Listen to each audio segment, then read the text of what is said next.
In today's episode, we're going to be talking about all things newborn skin, helping you get those creamy, dreamy newborn skin images.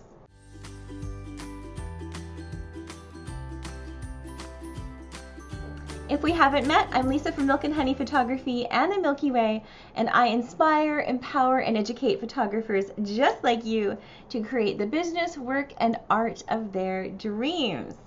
So today we're talking about newborn skin, and I don't know about you, but when I was getting started, I really struggled getting those creamy, dreamy images. I was looking at everybody's work online going, I don't know how they do it because out of camera, my stuff doesn't look like that.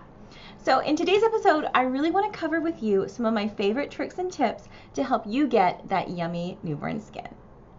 Now my first tip is actually exposure. This is something that happens in your camera and not actually on the computer. When you're shooting, it is so important to be getting that correct exposure, making sure that you're checking your settings and dialing things in so the exposure is actually correct. And how do you check that? You check it by looking at your meter on your camera. Now typically what I do is I actually overexpose my images around about 1/3 stop. I find that I get yummier skin that way. I prefer to overexpose versus underexposing.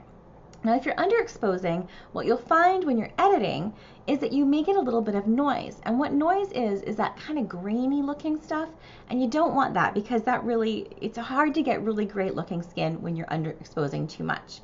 Now that being said, my second tip is shooting raw. You're going to be wanting to shoot in RAW mode versus JPEG mode. And the reason for that is there's way more data to be able to use with, and you have so much more creative control when you pull it into Lightroom or into ACR before you pull it into Photoshop. With JPEG, you don't have that option, and really you're just pulling it in, hoping on a wish and a prayer that you got it right in camera. When you shoot in RAW, you're going to have so much more flexibility to play with the little sliders to make sure that you can train your eye to look for that correct color. Now my next tip is working with good light. Now not all light is created equal. If you're working with natural light, you're going to want to make sure that you're diffusing the light and you're not putting your baby in direct sunlight.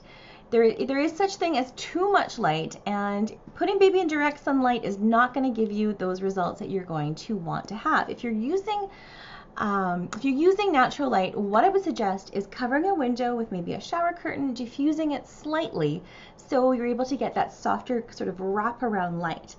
Now, if you're using studio lights, I actually have a course on that. It's a newborn studio lighting course that just came out. So if you're looking into getting great light for your studio lights, you want to make sure that you check that out. But a couple tips that I'm going to give you from this is you're going to want to be putting your lights, even if it's natural light, you want them on a 45-degree angle. And what that means is if you're having it on a 45-degree angle, you can kind of see how I'm lit right now. I've got light coming right here. It's on a 45-degree angle. I've got some shadow on this side of my face. I've got some light on this side of my face, so it gives some dimension. Now, what you want is that for your newborn sessions too. You want to be having some dimension. If the light were coming just straight ahead onto me, that's just going to flat light it. I mean, so it's good for older skin and wrinkles, but if you're looking for the newborn session skin, that creamy, dreamy newborn skin that we all want to achieve, you're going to want to try working on a 45-degree angle, and that is having the light coming at a 45-degree. And you're going to know that you've got it because you're going to look for that little butterfly underneath baby's nose. I'm going to share with you a little picture so you can see that too.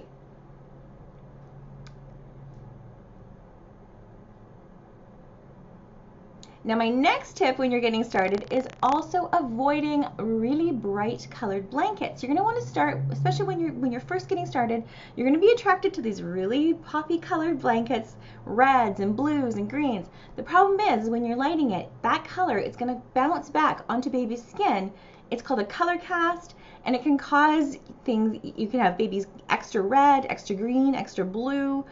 You don't want that. So my tip to you is when you're first getting started, just try some simple neutral color blankets, probably whites, probably creams, so you're able to practice your lighting and looking for that great light, looking for that butterfly shadow, and looking for that correct exposure to work on getting that creamy, dreamy skin.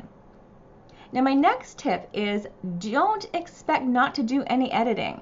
My friends, I always edit my images. I mean, you will get some babies that walk in and they have this beautiful skin. It's creamy, it's dreamy already, straight out of camera. It looks good, but don't expect that you're going to get every single baby like that. Some babies have blemishes, they've got milk mustaches, they've got things on their face, little dry flakes if they've been overbaked a little bit too. Expect to do editing. Don't compare what you are getting fresh out of your camera with everybody else's edited images. All professionals edit their image, and so expect to do that too.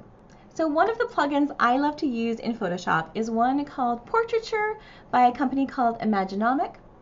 And what it does is you have a degree of levels you can soften the skin at.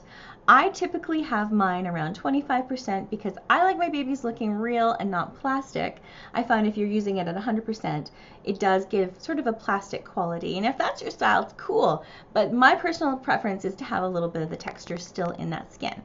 So if you're looking for those creamy, dreamy images, the things that you really got to watch for is having a correct exposure, making sure that you're shooting in RAW, avoiding those bright blankets that will give you color casts, making sure that you have that good light and you're getting that 45-degree lighting and that butterfly shadow, and as well expecting to do some editing, expecting to do a little spot removal, and perhaps running a plugin like Portraiture. There's also other amazing actions that you can find on the internet.